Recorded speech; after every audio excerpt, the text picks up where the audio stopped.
बच्चों, आज की इस वीडियो में देखेंगे कक्षा 7 विषय विज्ञान एड ग्रेड अभ्यास पुस्तिका सत्र आपकी ये 2024-25 की आपकी न्यू बुक है। तो आज की वीडियो में देखेंगे अध्याय एक से लेके अध्याय 8 तक का जो है संपूर्ण सॉल्यूशन आज की इस वीडियो में देखेंगे। तो प्यारे बच्चों, आपको इस वीडियो में लास्ट तक बने रहना है, जिससे आपको सारे प्रश्नों के उत्तर आपको मिल सके। तो चलिए शुरू करते हैं। पहला अध्याय आता है आपका पादपों में पोषण। यहाँ पे आपको मिलान करने के लिए दिया हुआ है, तो आपको करना है जैसे लिखा है सूर्य से, आपको मिलान करना है सूर्य के प्रकाश, तो आपको ऐसे करना है। दूसरा है जड़ों से का हो जाएगा पानी एवं पोषक तत्व पत्तियों से, पुनः क्लोरोफिल वायुमंडल से, तो इसको आपको मिलान करना है CO2।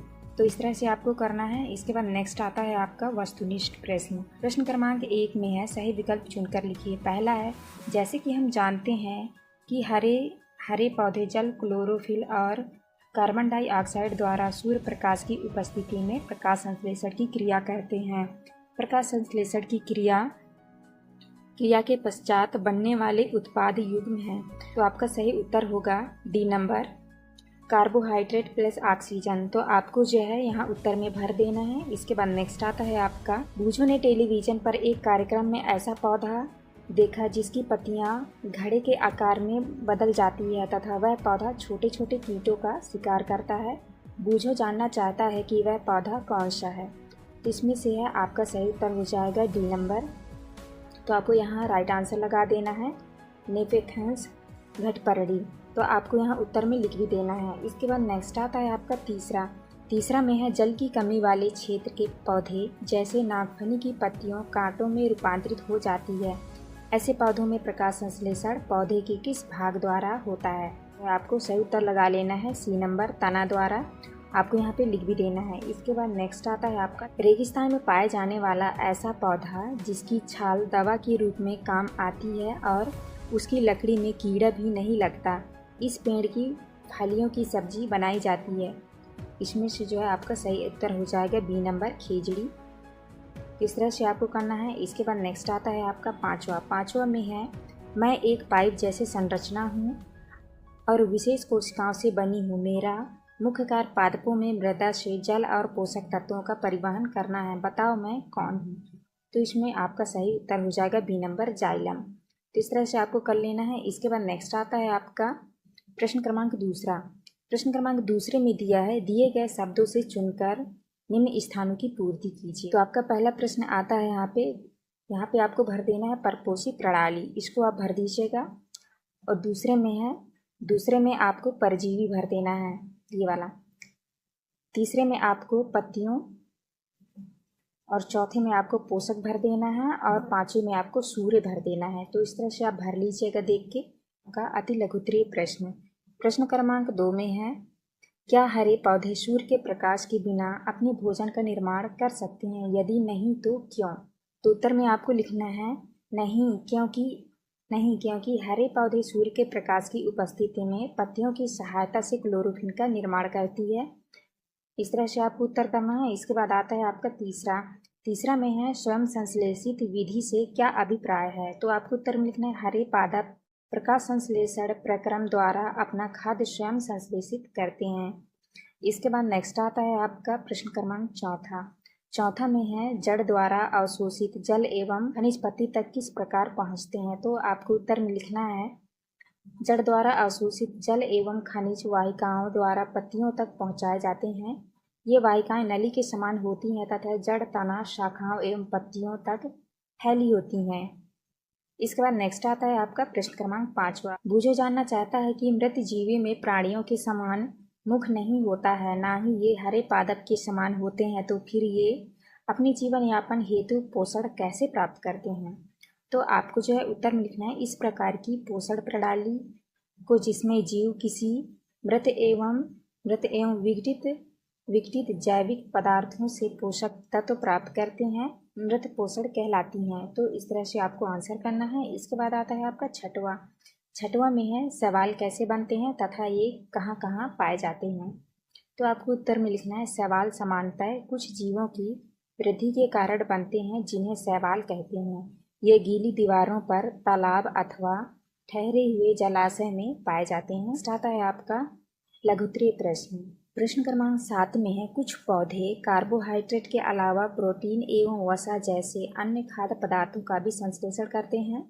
प्रोटीन संश्लेषण के लिए आवश्यक तत्व नाइट्रोजन पौधे किस प्रकार प्राप्त करते हैं? तो आपको उत्तर में लिखना है, मिट्टी में कुछ विशेष जीवाणु होते हैं जो गैसीय नाइट्रोजन को उपयोगी यौगिकों में परिवर्तित कर मृदा में निर्युक्त करते हैं। यह विलेय पदार्थ पादपों द्वारा जल के साथ अवशोषित कर लिए जाते हैं। तो प्रश्न क्रमांक 8 में है, सजीवों द्वारा भोजन ग्रहण करने एवं इसके उपयोग करने की विधि पोषण कहलाती है। पोषण के आधार पर स्वपोषी एवं विषमपोषी को परिभाषित कर उदाहरण दीजिए।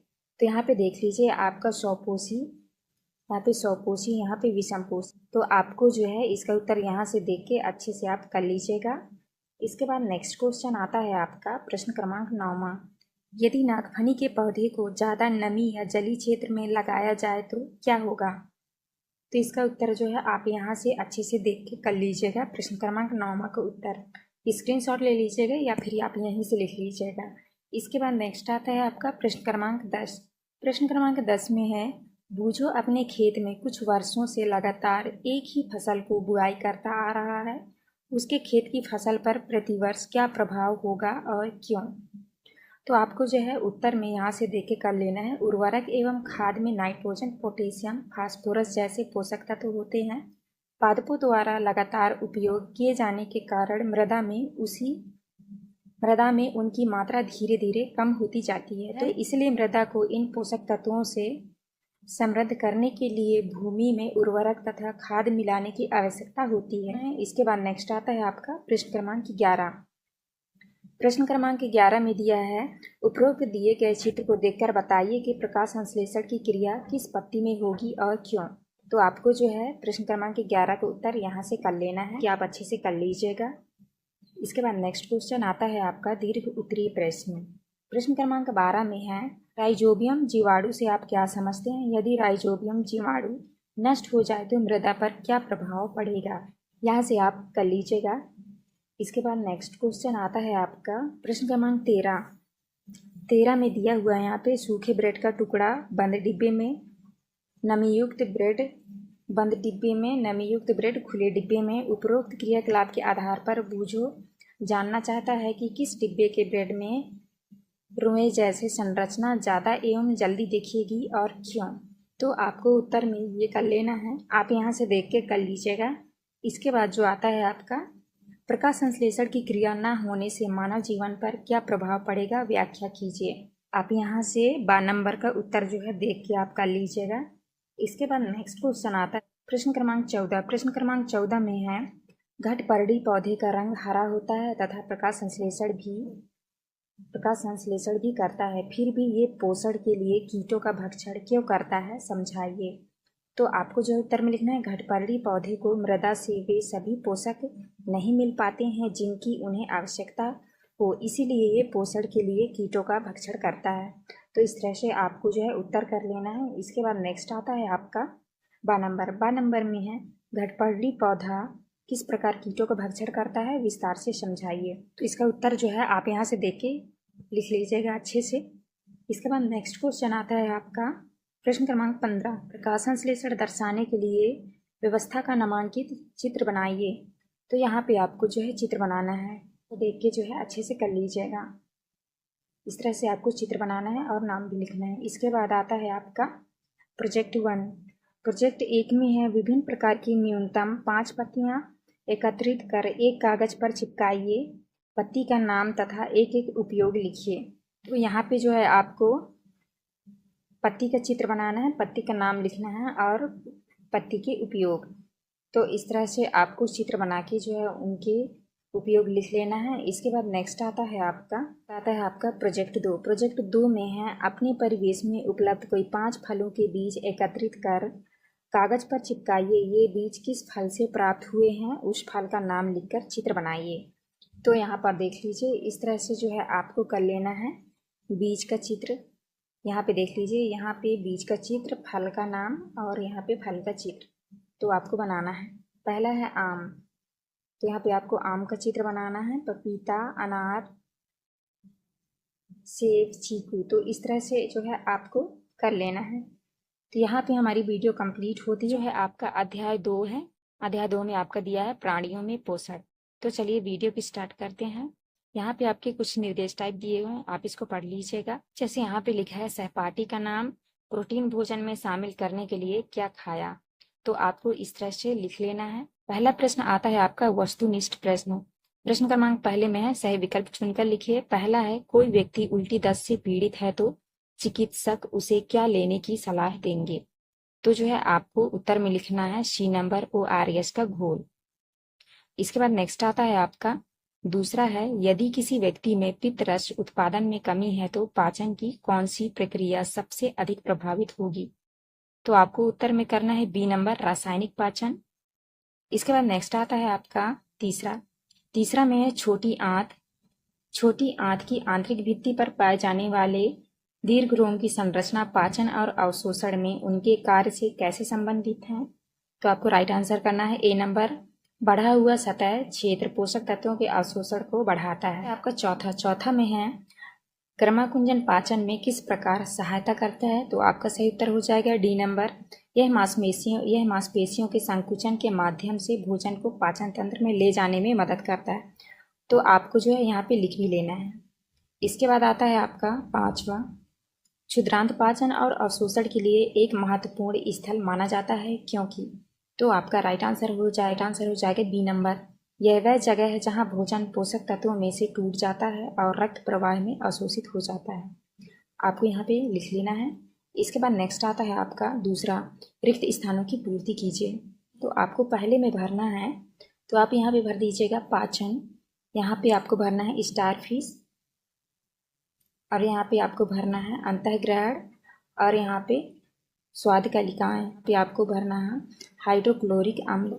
तो इस तरह से आपको भर लेना है। इसके बाद नेक्स्ट आता है आपका अति लघुत्तरीय प्रश्न क्रमांक 2 में है, मानव पोषण के विभिन्न चरणों को सही क्रम में क्रमबद्ध कीजिए। तो आपको जो है उत्तर में इस तरह से लिख लेना है। पहले में है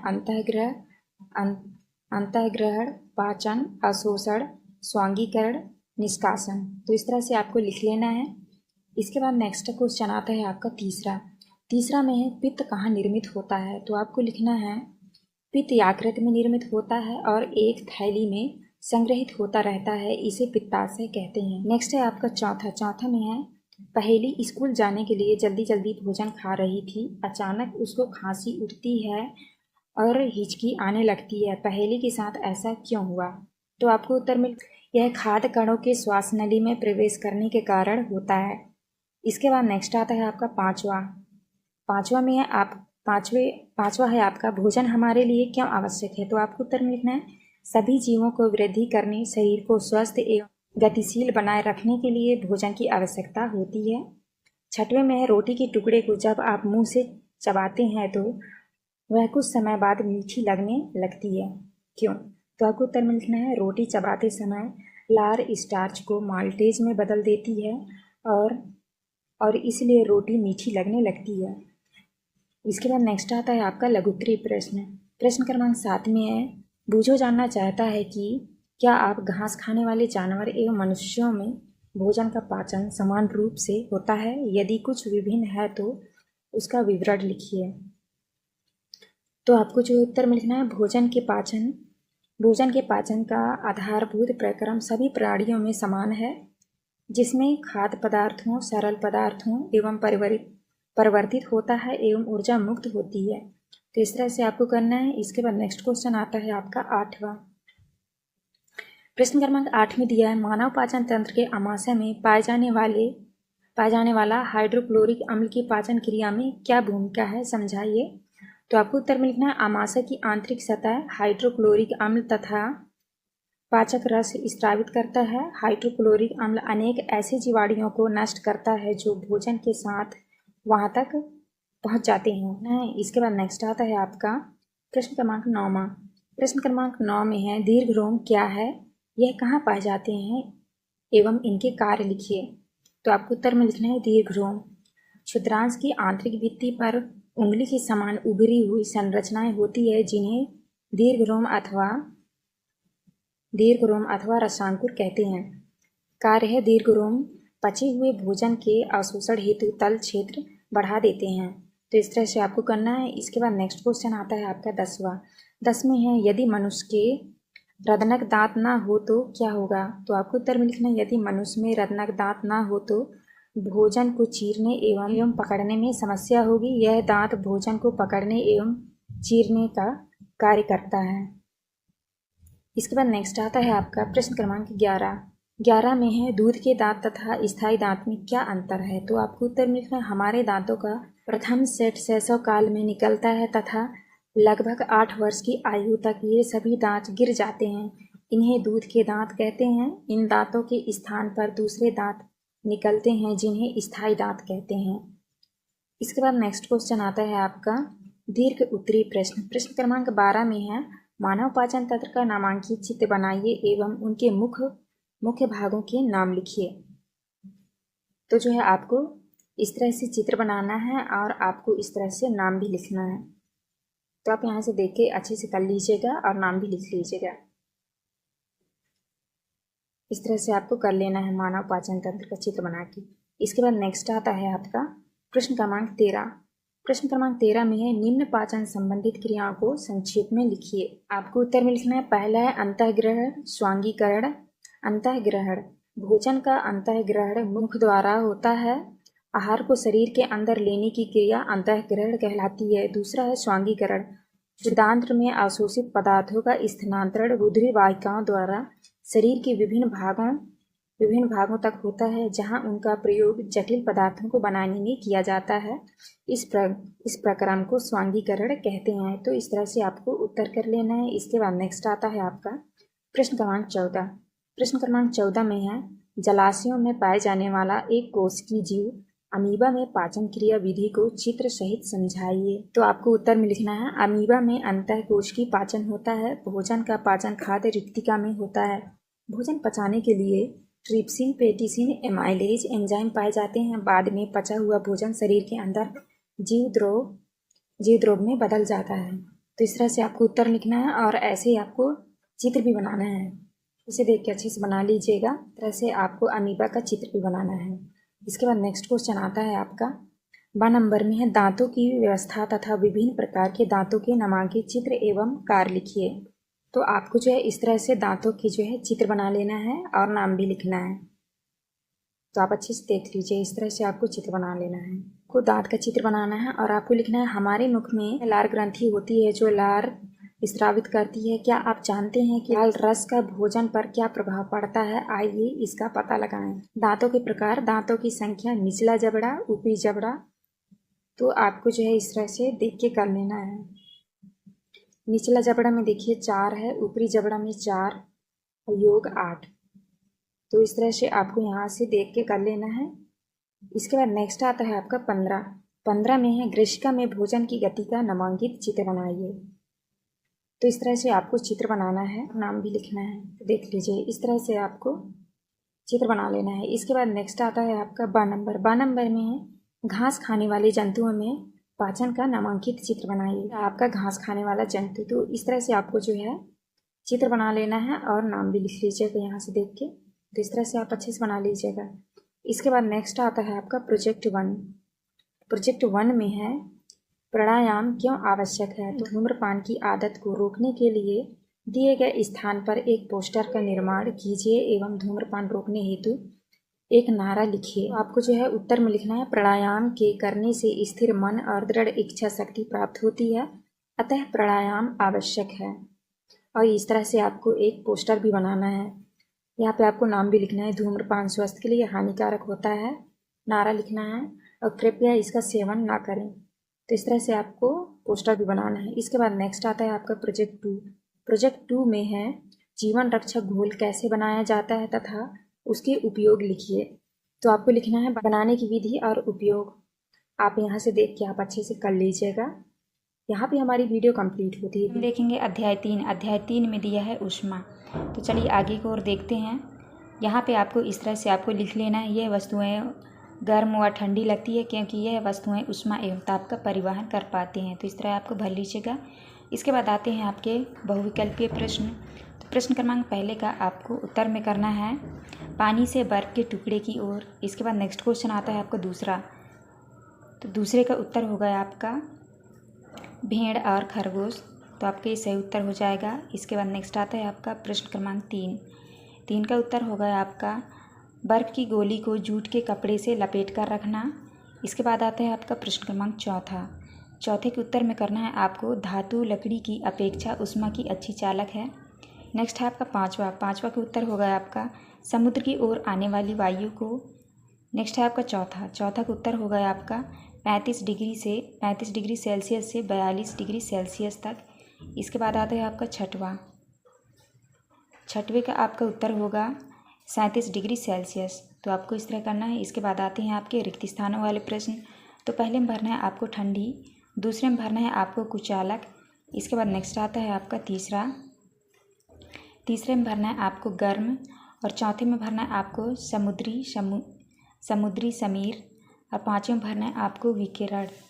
तो आप इस तरह कर लीजिएगा। इसके बाद आता है आपका अति लघुत्तरीय प्रश्न क्रमांक दूसरे के उत्तर में करना है आपको ऐसे पदार्थ जो ऊष्मा का स्थानांतरण नहीं करते उन्हें ऊष्मारोधी कहते हैं। उदाहरण है रबर, लकड़ी, प्लास्टिक। इसके बाद नेक्स्ट क्वेश्चन आता है आपका तीसरा। तो तीसरे में आपको उत्तर में करना है, यहाँ पे संख्या लिखना है आपको ऊष्मा की चालक, ऊष्मा की कुचालक। तो चालक में लिखना है आपको लोहा, तांबा, एल्यूमिनियम, चांदी। कुचालक में लिखना है प्लास्टिक, लकड़ी, रबर, ऊनी कपड़े। इसके बाद आते हैं आपके प्रश्न क्रमांक चौथे के उत्तर में आपको करना है हाँ, पारे की जगह अल्कोहल या डिजिटल सेंसर का उपयोग किया जा सकता है क्योंकि पारा जहरीला और पर्यावरण के लिए हानिकारक होता है। इसके बाद आता है आपका नेक्स्ट के प्रश्न क्रमांक 5 का उत्तर में करना है डॉक्टरी थर्मामीटर से बर्फ़ का तापमान नहीं मापा जा सकता क्योंकि इसकी रेंज 35 डिग्री सेल्सियस से 42 डिग्री सेल्सियस होती है, जबकि बर्फ़ का तापमान 0 डिग्री सेल्सियस होता है। इसके बाद आता है आपका प्रश्न क्रमांक 6 के उत्तर में करना है आपको सर्दियों में ऊनी वस्त्र की जगह टेरिकॉट पहनने पर ठंडी अधिक लगेगी क्योंकि टेरिकॉट गर्मी को अच्छी तरह से नहीं रोकता है। इसके बाद आता है आपका लघुत्तरीय प्रश्न क्रमांक 7 के उत्तर में आपको करना है जब कागज़ के प्याले में पानी गर्म किया जाता है तो ऊष्मा चालन द्वारा पानी में चली जाती है, जिससे कागज़ का तापमान ज्वलन ताप तक नहीं पहुंचता और कागज़ नहीं जलता।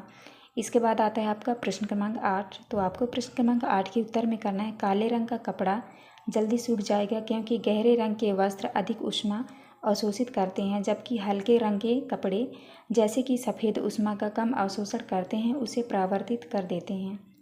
इसके बाद नेक्स्ट क्वेश्चन आता है आपका प्रश्न क्रमांक 9 के उत्तर में करना है गर्म दूध का ताप मापने के लिए डॉक्टर थर्मामीटर का उपयोग नहीं किया जा सकता क्योंकि यह केवल 35 डिग्री सेल्सियस से 42 डिग्री सेल्सियस तक का तापमान मापता है, जो शरीर के तापमान के लिए उपयुक्त है।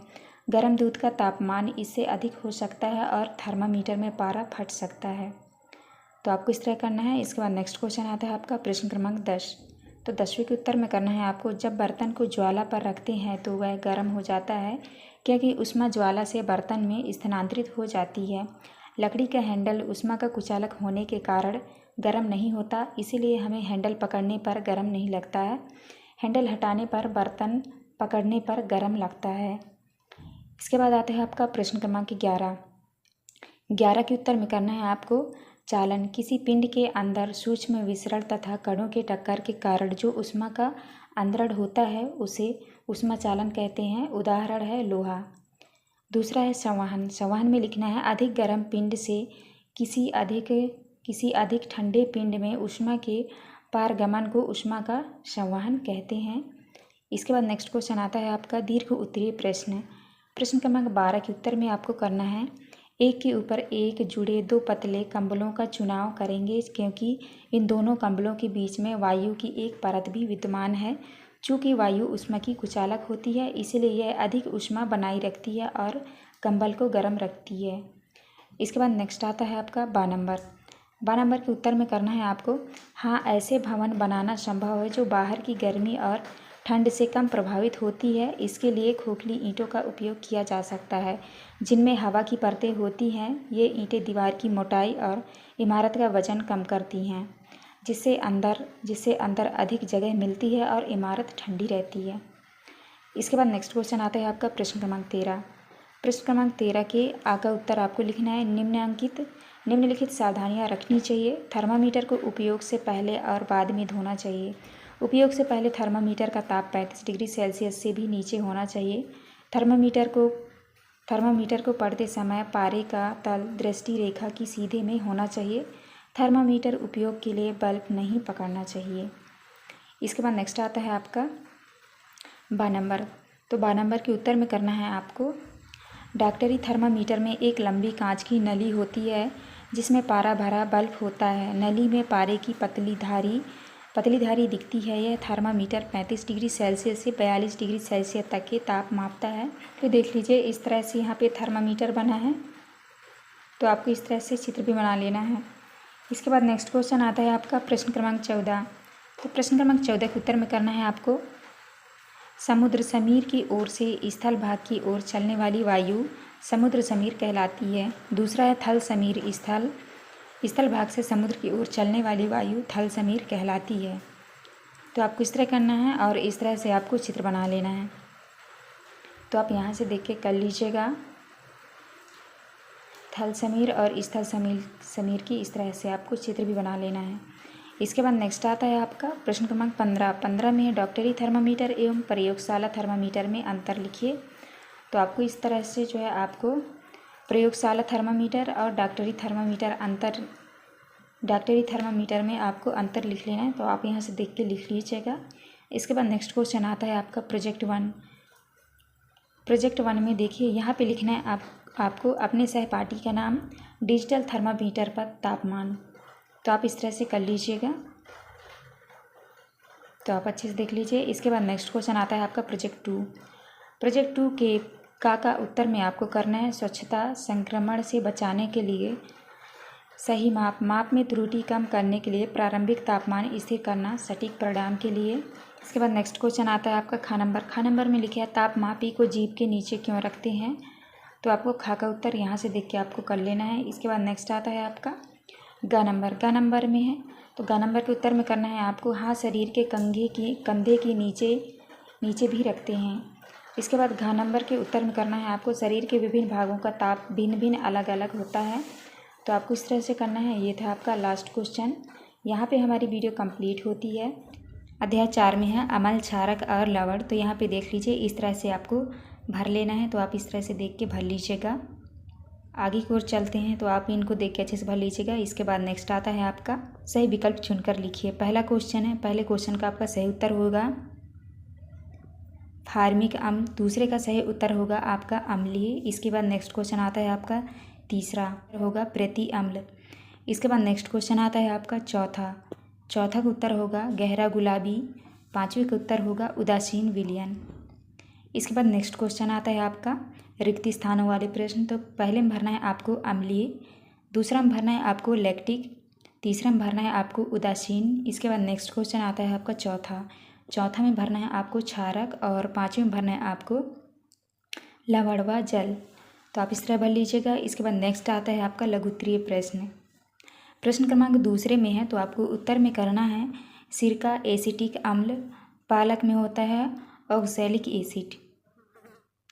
इसके बाद नेक्स्ट आता है आपका प्रश्न क्रमांक 3 में आपका उत्तर करना है यदि मृदा क्षार की हो तो इसमें जैव पदार्थ कंपोस्ट खाद मिलाए ताकि ये मृदा में अम्ल निर्मुक्त कर सके जो क्षारीय प्रकृति को उदासीन कर दे। इसके बाद आता है आपका प्रश्न क्रमांक चौथा। तो चौथे के उत्तर में आपको लिखना है रंग परिवर्तन न होने से आशय या तो यह विलयन क्षारीय है या उदासीन है। तो आपको इस तरह करना है। इसके बाद नेक्स्ट क्वेश्चन आता है आपका प्रश्न क्रमांक 5वां। तो 5वें का उत्तर में आपको लिखना है हल्दी एक प्राकृतिक पीएच संकेतक है। हल्दी में उपस्थित करक्यूमिन क्षारीय स्थितियों में रंग बदलता है। चूँकि साबुन क्षारीय प्रकृति का होता है इसलिए रंग बदल जाता है। नेक्स्ट आता है आपका प्रश्न क्रमांक 6 के उत्तर में करना है आपको अम्लीय या क्षारीय पदार्थों के परीक्षण के लिए जिनका उपयोग किया जाता है सूचक कहलाते हैं 2 प्राकृतिक सूचक, हल्दी, गुड़हल की पत्तियाँ। इसके बाद नेक्स्ट क्वेश्चन आता है आपका लघुत्तरीय प्रश्न क्रमांक 7 में है। तो प्रश्न क्रमांक 7 का उत्तर आपको करना है अपशिष्ट को जलाशयों में प्रवाहित करने से पहले उदासीन न किया जाए तो जलीय जीव व मछलियों अम्ल के प्रभाव में प्रभावित होंगे, सभी जीव मर जाएंगे। इसके बाद नेक्स्ट आता है आपका प्रश्न क्रमांक 8। प्रश्न क्रमांक 8 का उत्तर में करना है आपको, अम्लीय विलयन में ड्रॉपर की सहायता से सोडियम हाइड्रोक्साइड की कुछ बूंद डालकर धीरे धीरे हिलाएं। विलयन का रंग हल्का गुलाबी हो जाता है व हमें हल्का गुलाबी रंग का विलयन प्राप्त होता है। इसके बाद आता है आपका प्रश्न क्रमांक 9वां। तो 9वीं के उत्तर में करना है आपको, जो नीले लिटमस पत्र को लाल कर दे, अम्ल जो लाल लिटमस पत्र को नीला कर दे, तो क्षारीय कहलाता है। इसके बाद आता है आपका प्रश्न क्रमांक 10। तो प्रश्न क्रमांक 10 में लिखा है, बूझों ने चूने के पानी में तनु सल्फ्यूरिक अम्ल मिलाया तो इससे होने वाली अभिक्रिया कौन सी अभिक्रिया कहलाएगी तथा इनमें क्या क्या उत्पाद प्राप्त होंगे। तो आपको प्रश्न क्रमांक 10 का उत्तर जो है आपको यहाँ से देख के इस तरह से कर लेना है। इसके बाद नेक्स्ट क्वेश्चन आता है आपका प्रश्न क्रमांक 11 में निम्न तालिका को पूर्ण कीजिए। तो आपको यहाँ पे लिखा है, जैसे लिखा है, क्षारक का नाम किस में पाया जाता है। कैल्शियम हाइड्रोक्साइड में पाया जाता है चूने का पानी। अमोनियम हाइड्रोक्साइड में लिखना है आपको cleaner. Sodium hydroxide potassium hydroxide में लिखना है आपको साबुन। और मैग्नीशियम हाइड्रोक्साइड में लिखना है दूधिया मैग्नीशियम। तो आपको इस तरह लिख लेना है। इसके बाद नेक्स्ट आता है आपका दीर्घ उत्तरीय प्रश्न। प्रश्न क्रमांक 12 में है, अम्लीय वर्षा से आप क्या समझते हैं, यह किस कारण होती है, इसके हानिकारक प्रभाव लिखिए। तो आपका प्रश्न क्रमांक 12 का उत्तर आपको यहाँ से देख के कर लेना है, आप इस तरह कर लीजिएगा। नेक्स्ट आता है आपका प्रश्न क्रमांक 13।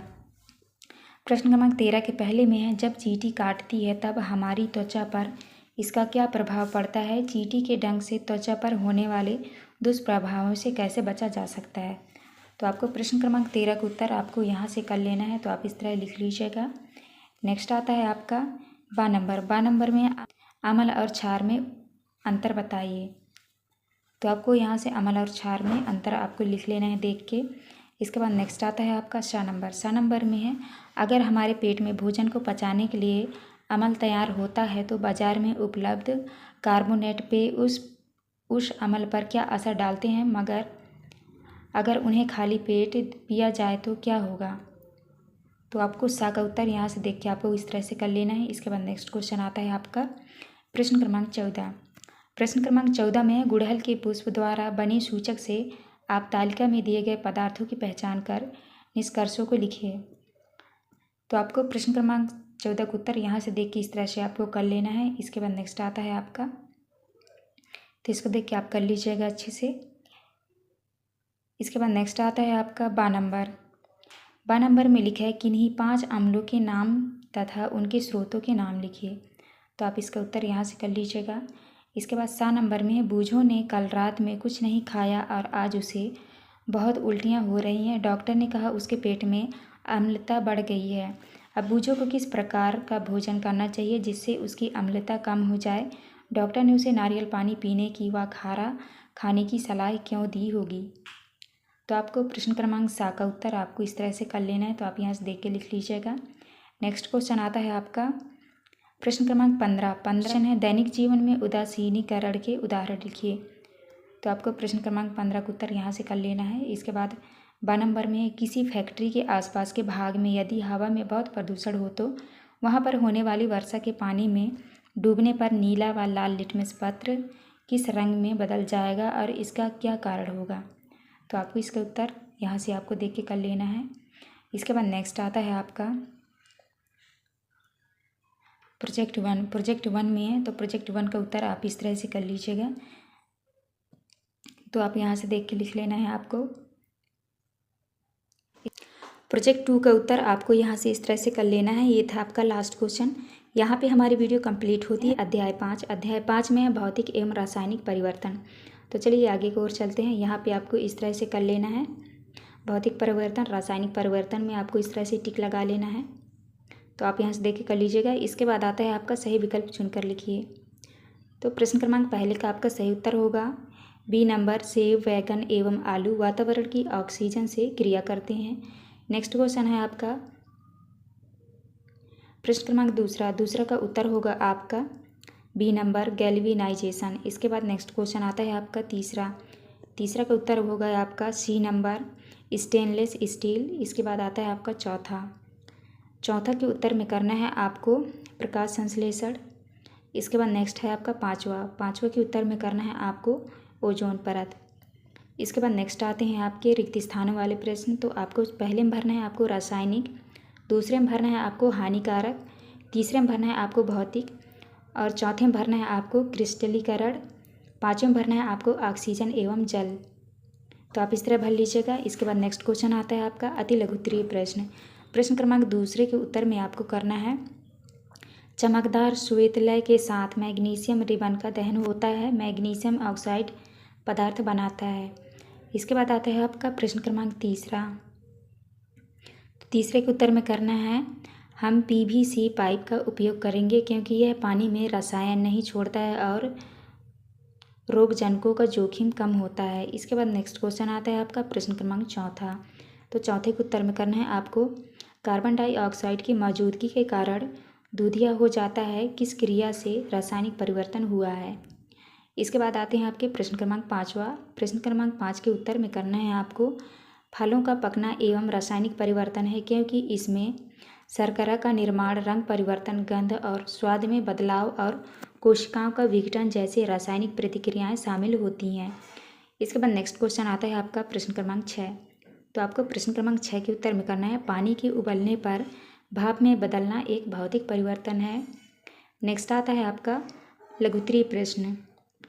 तो प्रश्न क्रमांक 7 में है। तो आपको प्रश्न क्रमांक 7 के उत्तर में करना है यह रासायनिक परिवर्तन है क्योंकि इस क्रिया में राख बनती है जो एक नया यौगिक है और इस क्रिया के दौरान कार्बन के ऑक्साइड भी निकलते हैं। रासायनिक परिवर्तन की परिभाषा से हम जानते हैं कि रासायनिक परिवर्तन के दौरान एक नया पदार्थ अवश्य बनता है।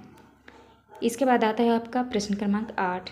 तो आपको 8 के उत्तर में करना है भौतिक परिवर्तन प्रतिवर्ती होते हैं और कोई नया उत्पाद नहीं बनाते हैं, जबकि रासायनिक परिवर्तन अपरिवर्तनीय होते हैं और नए उत्पाद बनाते हैं। इसके बाद आता है आपका प्रश्न क्रमांक 9वें के उत्तर में करना है आपको क्योंकि लोहा कॉपर की तुलना में ज़्यादा अभिक्रियाशील होता है और कॉपर सल्फेट के विलयन से कॉपर को विस्थापित कर देता है। इसके बाद आता है आपका प्रश्न क्रमांक 10। तो प्रश्न क्रमांक 10 में लिखा है रासायनिक परिवर्तन में उत्पाद बनने के अतिरिक्त और कौन कौन सी घटनाएं हो सकती हैं, लिखिए। तो आपको प्रश्न क्रमांक 10 का उत्तर आपको यहाँ से देख के कर लेना है, तो आप इस तरह से कर लीजिएगा। नेक्स्ट आता है आपका प्रश्न क्रमांक 11 में है मैग्नीशियम के फीते को जलाने पर अवशेष के रूप में श्वेत भस्म पाउडर प्राप्त होती है, यह किस प्रकार का परिवर्तन है, स्पष्ट कीजिए। तो आपको प्रश्न क्रमांक 11 का उत्तर इस तरह से आपको लिख लेना है, तो आप कर लीजिएगा। इसके बाद नेक्स्ट क्वेश्चन आता है आपका दीर्घ उत्तरीय प्रश्न। प्रश्न क्रमांक 12 के आ में है लोहे में जंग लगने के लिए आवश्यक परिस्थितियां क्या है, रासायनिक समीकरण द्वारा जंग लगने की क्रिया को स्पष्ट करें। तो आपको प्रश्न क्रमांक 12 का उत्तर आपको इस तरह से देख के लिख लेना है, तो आप यहाँ से कर लीजिएगा। इसके बाद नेक्स्ट क्वेश्चन आता है आपका 12 नंबर में लिखा है रेगिस्तानी क्षेत्रों की अपेक्षा समुद्र तटीय क्षेत्रों में लोहे की वस्तुओं में जंग अधिक क्यों लगती है, समझाइए। तो आपको बा का उत्तर यहाँ से कर लेना है आपको, तो आप इस तरह से कर लीजिएगा। इसके बाद नेक्स्ट क्वेश्चन आता है आपका प्रश्न क्रमांक 13। प्रश्न क्रमांक 13 में है किसी पदार्थ के शुद्ध क्रिस्टल उनके विलयन से प्राप्त करने की कौन सी विधि है, कॉपर सल्फेट के विलयन कैसे बनते हैं, समझाइए। तो आपको प्रश्न क्रमांक 13 का उत्तर इस तरह से आपको कर लेना है, तो आप देख के कर लीजिएगा। नेक्स्ट है आपका प्रश्न क्रमांक 14 में है लोहे को जंग से बचाने के लिए किए जाने वाले उपायों को लिखिए। तो आपको प्रश्न क्रमांक 14 का उत्तर इस तरह से आपको लिख लेना है, आप यहाँ से देख के कर लीजिएगा। इसके बाद नेक्स्ट क्वेश्चन आता है आपका, नेक्स्ट है आपका प्रोजेक्ट 1 में है अपने आसपास होने वाले कोई 10 परिवर्तनों की सूची बनाते हुए उन्हें भौतिक तथा रासायनिक परिवर्तनों में वर्गीकृत कीजिए तथा होने वाले परिवर्तन का कारण स्पष्ट कीजिए।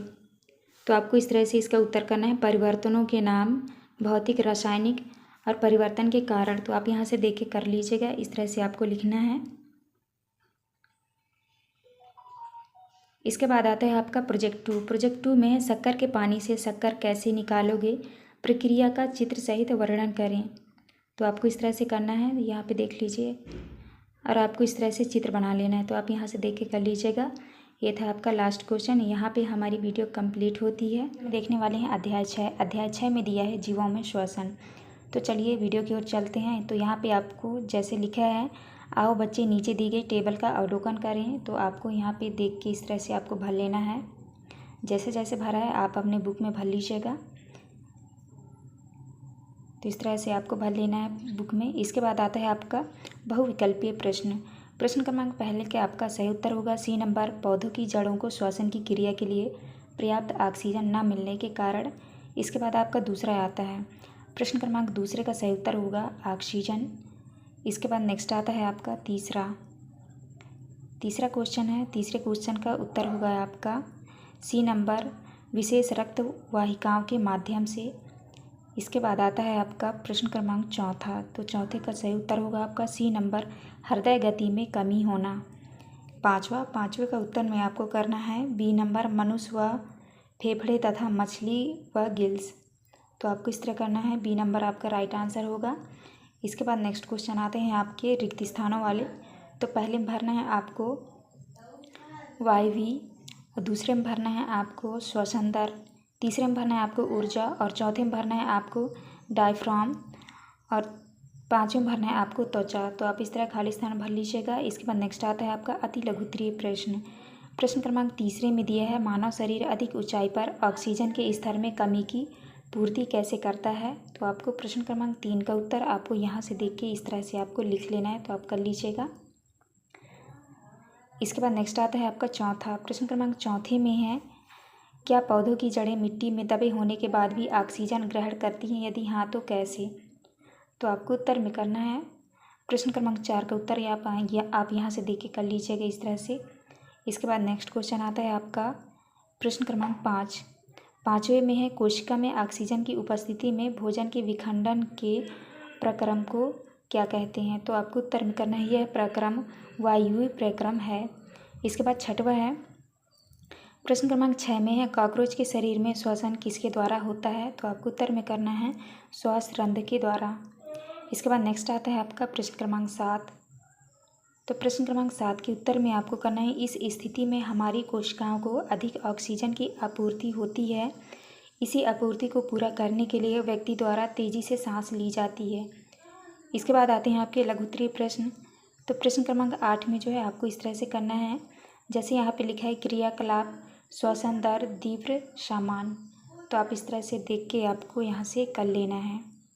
तो आप अच्छे से कर लीजिएगा। इसके बाद नेक्स्ट क्वेश्चन आता है आपका प्रश्न क्रमांक 9वां। तो 9वें के उत्तर में आपको करना है, डॉल्फिन अक्सर पानी की सतह पर आकर पानी की फुहार छोड़ती है, इस प्रकार वह सांस लेती है। नेक्स्ट है आपका प्रश्न क्रमांक 10। प्रश्न क्रमांक 10 में है, आपके द्वारा देखे गए विभिन्न प्रकार के 6 जीवों के नाम तथा उनके श्वसन अंगों के नाम लिखिए। तो आपको यहाँ पे लिखना है जंतु का नाम, श्वसन अंग का नाम। जंतु के नाम में लिखना है मेढक, ईस्ट, काकरोच, मछली, छिपकली, गाय। श्वसन अंग नाम में लिखना है आपको फेफड़े, कोशिका, श्वास रंध्र, गिल्स, फेफड़े। तो आपको इस तरह करना है। इसके बाद नेक्स्ट आता है आपका प्रश्न क्रमांक 11। प्रश्न क्रमांक 11 में अधिक धूम्रपान करने वाले व्यक्ति ज़्यादा श्रम का काम करने या सीढ़ियाँ चढ़ते समय तेज़ी से हाँफने लगते हैं, ऐसा क्यों। तो आपको उत्तर में जो है प्रश्न क्रमांक 11 का उत्तर यहाँ से देख के आपको इस तरह से आपको कर लेना है। इसके बाद नेक्स्ट क्वेश्चन आता है आपका प्रश्न क्रमांक 12।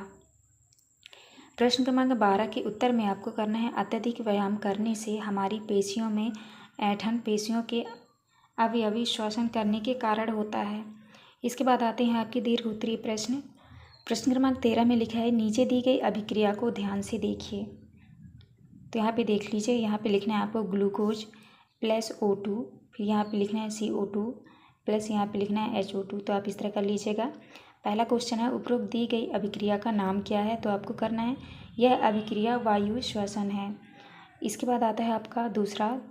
तो प्रश्न क्रमांक दूसरे का उत्तर आपको यहाँ से देखिए इस तरह से आपको कर लेना है। इसके बाद नेक्स्ट क्वेश्चन आता है आपका तीसरे के उत्तर में करना है, वायु श्वसन में ऊर्जा का उत्पादन होता है, प्रकाश संश्लेषण में ऊर्जा की आवश्यकता होती है।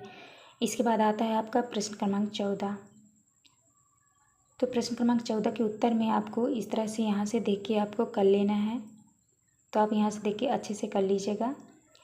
इसके बाद नेक्स्ट क्वेश्चन आता है आपका प्रश्न क्रमांक 15 के उत्तर में करना है, पौधे अपने पत्तियों की सतह पर उपस्थित छोटे छोटे रंध्रों के माध्यम से गैसों का आदान प्रदान व श्वसन की क्रिया करते हैं। इसके बाद नेक्स्ट आता है आपका प्रश्न क्रमांक 16 में मानव श्वसन तंत्र का सचित्र वर्णन कीजिए। तो प्रश्न क्रमांक 16 में आपको इस तरह से चित्र बना लेना है, तो आप अच्छे से देख लीजिएगा। इसके बाद आता है आपका प्रोजेक्ट 1 में है, तो प्रोजेक्ट 1 के उत्तर में आपको करना है, यहाँ पे लिखना है आपको सहपाठी का नाम 10 मिनट तक तेज चलने वाले उपरांत। यहाँ पे आपका होगा श्वसन दर 100 मीटर दौड़ने के बाद विश्राम अवस्था में। तो आपको इस तरह से भर लेना है, तो आप यहाँ से देख के इस तरह से आपको भर लीजिएगा।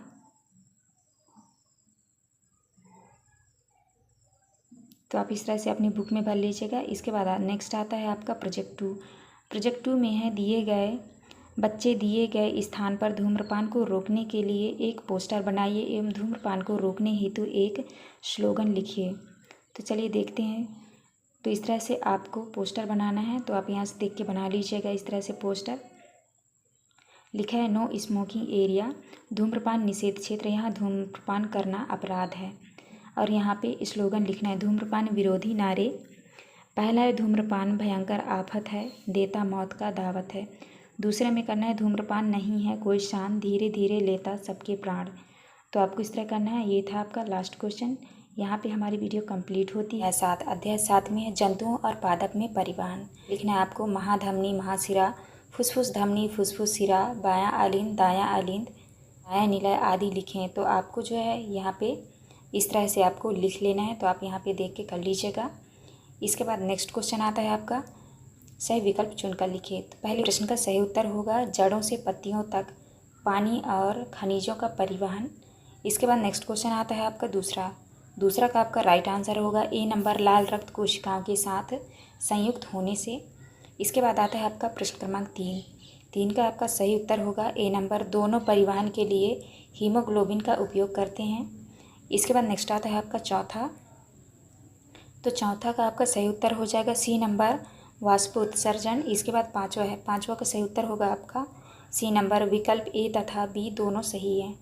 तो आपको इस तरह करना है। इसके बाद नेक्स्ट आता है आपका रिक्त स्थानों वाले प्रश्न। तो पहले में आपको भरना है हीमोग्लोबिन, दूसरे में भरना है आपको परिसंचरण, तीसरे में भरना है आपको स्टेथोस्कोप, और चौथे में भरना है आपको पट्टिटाड़ू, और पाँचवें भरना है आपको वाष्पोत्सर्जन। तो आप इस तरह भर लीजिएगा। इसके बाद नेक्स्ट क्वेश्चन आता है आपका अति लघुत्तरीय प्रश्न क्रमांक 2 उत्तर में करना है आपको रक्तपाचित भोजन को क्षुद्रांत छोटी आंत से शरीर के अन्य भागों तक ले जाता है। इसके बाद तीसरे का उत्तर में आपको करना है शिराओं में ऐसे वाल्व मौजूद होते हैं जो रक्त को केवल हृदय की ओर ही प्रवाहित होने देते हैं। इसके बाद नेक्स्ट क्वेश्चन आता है आपका चौथा। तो चौथे के उत्तर में करना है धमनी में रक्त प्रवाह तेजी व अधिक दाब से होता है, धमनी भित्ति मोटी व लचीली होती है तथा सिरा भी भित्ति पतली व लचीली होती है। तो पाँचवें के उत्तर में करना है आपको मानव से विभिन्न हृदय वाले जंतु, यहाँ पे नहीं लिख लीजिएगा, फिर लिखिएगा केचुआ। दूसरे में है ऑक्टोपस, तीसरा है स्कॉलिडॉन और चौथा है मछली। तो आप इस तरह कर लीजिएगा। इसके बाद नेक्स्ट आता है आपका प्रश्न क्रमांक 6। तो 6 के उत्तर में आपको करना है गर्मी के दिनों में पसीना अधिक निकलने पर कपड़ों पर सफ़ेद धब्बे पसीने में उपस्थित लवड़ों के कारण बन जाते हैं। इसके बाद आता है आपका लघुत्तरीय प्रश्न क्रमांक 7 में है। तो आपको प्रश्न क्रमांक 7 का उत्तर करना है रक्त का लाल रंग रक्त में उपस्थित वर्णक हीमोग्लोबिन के द्वारा होता है। हीमोग्लोबिन की कमी हो जाने पर शरीर की सभी कोशिकाओं को ऑक्सीजन पहुंचाना कठिन हो जाता है। इसके बाद नेक्स्ट क्वेश्चन आता है आपका प्रश्न क्रमांक 8। तो आपको 8 के उत्तर में करना है स्पंज और हाइड्रा जैसे जंतुओं में कोई परिसंचरण तंत्र नहीं पाया जाता है। जिस जल में वे रहते हैं वहाँ उनके शरीर में प्रवेश करके उनके भोजन और ऑक्सीजन की आपूर्ति कर देता है। इसके बाद नेक्स्ट क्वेश्चन आता है आपका प्रश्न क्रमांक 9। तो 9वें के उत्तर में आपको करना है मानव शरीर में अपशिष्ट पदार्थ मल मूत्र पसीना इत्यादि को शरीर से बाहर निकालना उत्सर्जन कहलाता है। यदि यह क्रिया रुक जाए तो मानव की जीवित रहने की संभावना कम हो जाती है। इसके बाद आता है आपका प्रश्न क्रमांक 10। प्रश्न क्रमांक 10 के उत्तर में आपको करना है धमनियां शरीर में ऑक्सीजन युक्त रक्त वितरित करती हैं। इसी प्रकार से फ्लोएम पत्तियों से पौधों के अन्य भागों तक भोजन और अन्य पोषक तत्वों को ले जाता है। इसके बाद नेक्स्ट आता है आपका प्रश्न क्रमांक 11। तो 11 में है उपरोक्त दिए गए पौधों में से किस पौधों में वाष्पोत्सर्जन की क्रिया तीव्र गति से होगी और क्यों। तो यहाँ पे देख लीजिए, यहाँ पे चित्र बना है पौधों की। तो यहाँ पे आपको लिखना है वाष्पोत्सर्जन की क्रिया तीव्र गति से होगी क्योंकि कैक्टस पौधे शुष्क और गर्म वातावरण में पाए जाते हैं जहाँ पानी की कमी होती है, इसलिए इनके पत्ते कांटों में परिवर्तित हो जाते हैं जो पानी के नुकसान को कम करते हैं। साथ ही इसकी मोटी मोग जैसी परत होती है। इसके बाद नेक्स्ट आता है आपका दीर्घ उत्तरीय प्रश्न। प्रश्न क्रमांक 12 में मानव उत्सर्जन तंत्र की कार्य प्रणाली को चित्र सहित समझाइए।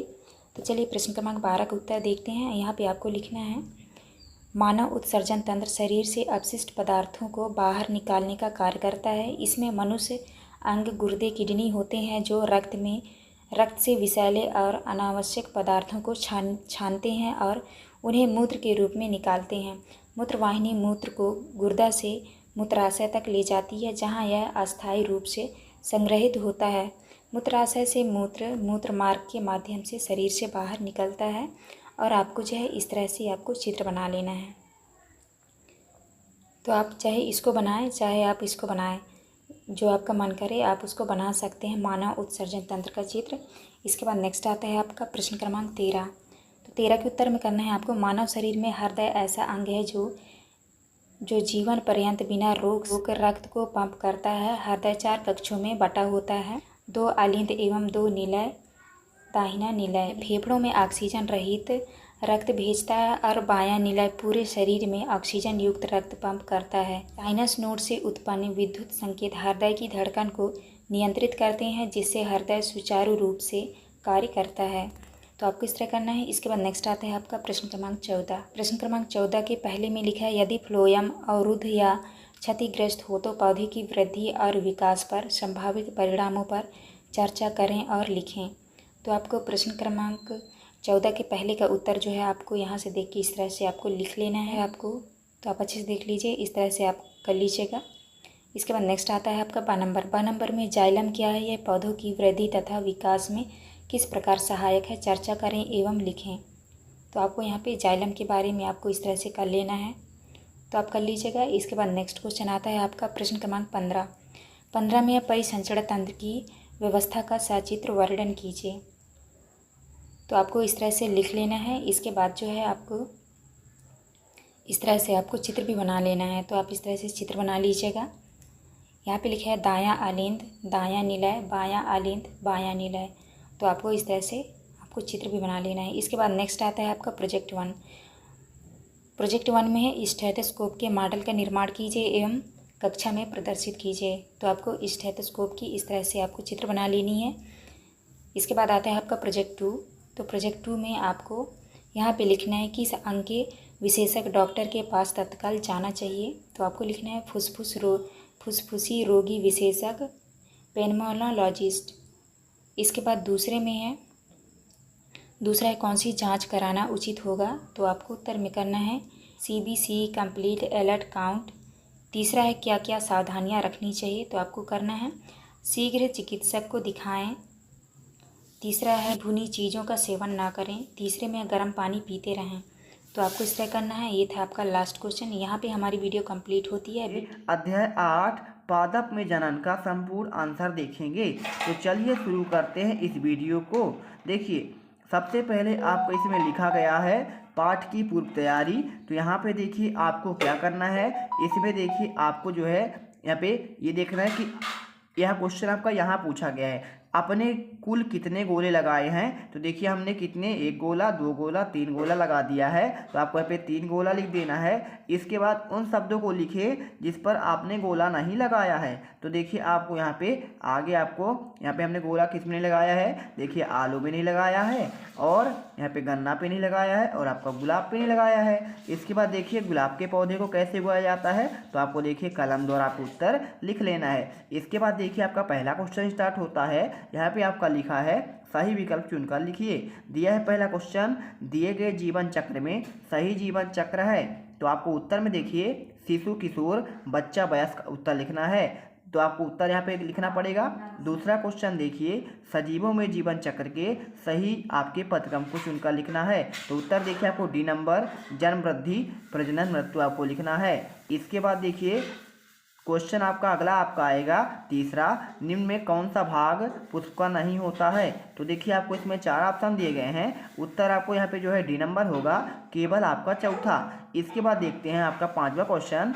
5वें क्वेश्चन में आपको क्या पूछा गया है, फूल का ऐसा कौन सा भाग होता है जो मनुष्य के समान जनन भूमिका आपको निभाता है। उत्तर में देखिए आपको लिखना है स्त्री केसर।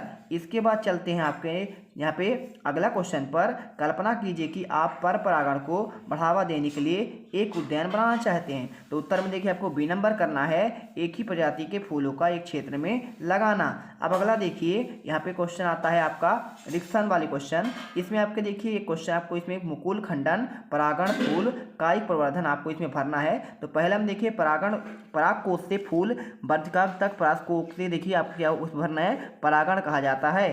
सेकंड देखते हैं आपको इसमें क्या लिखा गया है। सेकंड में स्पाइरोगाइरा द्वारा लैंगिक प्रजनन किसमें होता है, तो आपको खंडन द्वारा होता है। तीसरे का आंसर क्या भरना है, देखिए फूल और आपका फल भर देना है। चौथा देखिए ईस्ट कोशिका से बाहर निकलने वाला छोटा बल्ब जैसा क्या कहलाता है, आपको मुकुल करना है। इसके बाद देखिए 5वां क्या दिया गया है, उत्पन्न पादपों में फूल और फल अवधि आ जाते हैं। आंसर में देखिए कायिक आपका प्रवर्धन करना है। अति लघुत्तरी क्वेश्चन देखिए यहाँ पे पहेली जानना चाहती है कि क्या नए पादप से सदैव बीज बनते हैं। तो देखिए नए पादप सजीव जीवों और बीजाणुओं के उपयोग के बिना उगाए जाते हैं और यह एक प्रकार का अलैंगिक प्रजनन है जिनमें पादप के मूल तने पत्ती से नए पौधे का निर्माण होता है। उत्तर कर लीजिए। चलते हैं आपके तीसरे क्वेश्चन पर। निषेचन के पश्चात फूल में होने वाला 2 परिवर्तन बताइए। तो निषेचन के पश्चात अंडाशय फल में विकसित हो जाता है और पौधे के अन्य भाग मुरझाकर गिर जाते हैं। इसके बाद चौथा देखिए कायिक प्रवर्धन के आपके 2 लाभ बताने हैं। तो कम समय में पौधे उगाए जा सकते हैं और नए पादप जनक की प्रतिलिपि होती है। इसके बाद देखते हैं आपका नेक्स्ट क्वेश्चन। देखिए आपका यहाँ पे चौथा हो गया है और इसके बाद 5वां आपका यहाँ पे बूझो जानना चाहता है कि परागण में उपस्थित नर युग्मक किस प्रकार के बीजांड में उपस्थित होता है। तो परागण में उपस्थित नर युग्मक वायु और जल द्वारा बढ़ाकर उसे ले जाते हैं और देखिए बहाकर लिखा है, ठीक है, और पुष्पों पर बैठने वाले कीटों के शरीर पर परागण चिपक जाते हैं। छठा देखिए पानी और हवा कैसे प्रजनन की आपका सहायता करते हैं। तो पौधे में परागण की क्रिया जनन में सहायक होती हैं और इसके लिए पानी, हवा व कीटों द्वारा परागण होता है। 7वां देखते हैं लघुत्तरी क्वेश्चन। परागण के परागकोश से पुष्प के वर्तिकाग्र में स्थानांतरण क्या कहलाता है। तो आपको देखिए उदाहरण सहित आपको बताना है। परागकणों के परागकणों से पुष्प के वर्तिकाग्र में स्थानांतरण होना परागण कहलाता है। देखिए पराग का आपका कण होता है और अगर उससे हम क्या करें परागकोश में स्थानांतरित कर दें तो ये कहलाएगा आपका परागण। और आपका 2 प्रकार का होता है, स्वपरागण आपका पर परागण। स्वपरागण देखिए एक ही फूल पर होता है और पर परागण आपके सेम प्रजाति के, ठीक है, सेम प्रजाति के। जैसे आपका गुड़हल का फूल हो गया तो एक फूल से दूसरे फूल में जब आपका होगा तो यहाँ पे पर परागण होता है। तो यहाँ पे देखिए आपको उत्तर ये करना है। अगला देखिए 8वां क्वेश्चन। एक विशेष पौधे में निषेचन की प्रक्रिया का विवरण दीजिए और महत्वपूर्ण चरणों में समझाइए। तो नर द्वारा मादा युग्मकों के युग्मन में द्वारा बनी गई युग्मज कहलाती है। यानी क्या बोलता है आपका, देखिए मादा युग्मकों के युग्मन में संयोग द्वारा बनी कोशिका को युग्मनज कहते हैं और युग्मनज आपको बनाने के लिए नर और मादा युग्मों की आपका इस क्रम के निषेचन कहलाता है और इसका देखिए भ्रूण में आपका विकसित होता है। 9वां देखिए कृषि या वन्य जीव जंतु परागण का महत्व बताइए। तो परागण एक अनिवार्य पारिस्थितिकी प्रणाली है जो वन्य पादप समुदायों के साथ साथ कृषि की उत्पादकता को भी आपका रखने के लिए दृष्टि में महत्वपूर्ण होता है। इसके बाद देखते हैं आपका नेक्स्ट क्वेश्चन। अगला क्वेश्चन देखिए दिया गया 10वां। सरसों, गुड़हल, मक्का, खीरे, पपीता आपके पुष्प दिए हैं। तो इसमें बताएंगे कौन सा आपका एकलिंग होगा। तो देखिए पपीता, खीरा एकलिंगी होता है। इनमें केवल एक जनन संरचना वाला प्रणाली होता है और एक तो नर होता है और एक मादा होता है। या तो नर होगा या तो मादा होगा। 11वां देखिए क्या पूछा गया है, आपको एक बूझो वाला क्वेश्चन दिए गए हैं। आपको इसमें बताना क्या है, देखिए अंकुरण क्यों नहीं हुआ आपको बताना पड़ेगा कि भाई उसने क्या किया, 4 टुकड़े लिए गमलों में मिट्टी में दबा दिया आलू के 4 टुकड़े लेकर। अब कुछ दिनों बाद 3 गमले में आलू के अंकुरण से नवीन पौधा बना, परंतु चौथे गमले में यहाँ पे अंकुरण नहीं बना। इसका कारण क्या होगा, देखिए इसमें आपको बता देना है कि देखिए जो आपका देखिए पादप की पत्ती जड़ आर्द्र मृदा पर गिर जाए तो प्रत्येक कलिका नए पादपों को जन्म दे सकती है, परंतु पौधे में जनन की कायिक प्रवर्धन विधि आपका होता है। अतः चौथे गमले में आर्द्रता नमी न होने के कारण अंकुरण न हो पाया। मतलब आर्द्रता नहीं थी इसलिए क्या हुआ, यहाँ पे अंकुरण नहीं हुआ। सिंपल सी बात आपको यहाँ पे बता देना है ना। तो आपको यहाँ पे देखिए, जब आप नियमित पानी देंगे तो क्या है भाई, अंकुरण तो हो जाएगा। लेकिन आप जो है आपको पौधे को पानी नहीं देंगे तो वहाँ पे नमी न रहेगी, और नमी के कारण देखिए अंकुरण नहीं होगा। इसके बाद दीर्घोत्तरीय आता है। देखिए 12वां क्वेश्चन, यीस्ट में जनन को आपको चित्र द्वारा समझाना है। तो देखिए आपको आंसर जो है, आपको ये चित्र बहुत ही बेहतरीन तरीके से आपको बना देना है। यीस्ट कोशिका विकसित होता है नवीन मुकुल और मुकुल श्रृंखला। ये देखिए आपका ईस्ट में मुकुलन द्वारा आपका यहाँ पे पूरा आपको चित्र हो जाता है। इसके बारे में आप लिखना चाहें तो लिख दीजिए, ईस्ट कोशिका से बाहर निकलने वाले छोटे बल्ब जैसे प्रवर्ध मुकुल द्वारा कली कहलाता है, क्रमशः वृद्धि करता है। ये आपको उत्तर लिखना है। इसके बाद देखिए आपको यहाँ पे आपको पूरा आंसर यहाँ तक आपको लिख देना है, ठीक है। चलिए अब इसके बाद देखिए पूरा अगर आंसर आपका हो गया हो, चलते हैं आपके 13वें क्वेश्चन पर। पौधे में जनन प्रक्रिया में फूल के प्रत्येक भाग की आपके भूमिका लिखना है। पुंकेसर देखिए क्या करता है, आपका पुष्प का नर भाग होता है पुंकेसर। स्त्री केसर क्या होता है आपका, देखिए मादा भाग होता है। वर्तिका क्या होता है, देखिए आपका यहाँ पे नर युग्मक और अंडाशय तक पहुंचाना इसका उद्देश्य होता है ना। यानी आपका जो इसका उद्देश्य होता है युग्मक को अंडाशय तक पहुंचाना। वर्तिका क्या होता है, इसके द्वारा पराग कण के देखिए आपका पराग नलिका देखिए आपका यहाँ पे परागकण जो होता है ना, उसे पराग नलिका से बीजाणु तक पहुंचाता है। और इसके बाद देखिए आपका 14वां क्वेश्चन आता है, निम्न बीजों का प्रकीर्णन किस प्रकार होता है, विस्तार पूर्वक बताइए। तो मैपिल बीजों का प्रकीर्णन पवन, जल और जंतु द्वारा होता है। देखिए अब इससे पूछा गया है कि आपका मदार क्या है। तो मदार देखिए आपका आंख रोग मुक्त बीज पवन के साथ उड़कर सुदूर स्थानों में चले जाते हैं। इसके बाद देखिए आपका यहाँ पे कांटेदार बीज क्या होता है, देखिए तो इन बीजों का प्रकीर्णन जंतुओं द्वारा होता है। जेंथिनम क्या होता है, देखिए इसका प्रकीर्णन जंतुओं के शरीर में चिपक जाने से होता है। तो आपका इस बार देखिए आपका यहाँ पे पर परागण होता है। और यहाँ पे आपका 15वां क्वेश्चन, बीजों के प्रकीर्णन में भिन्न आपका विधि का वर्णन करना है। तो बीजों में प्रकीर्णन पवन, जल, जंतुओं द्वारा होता है।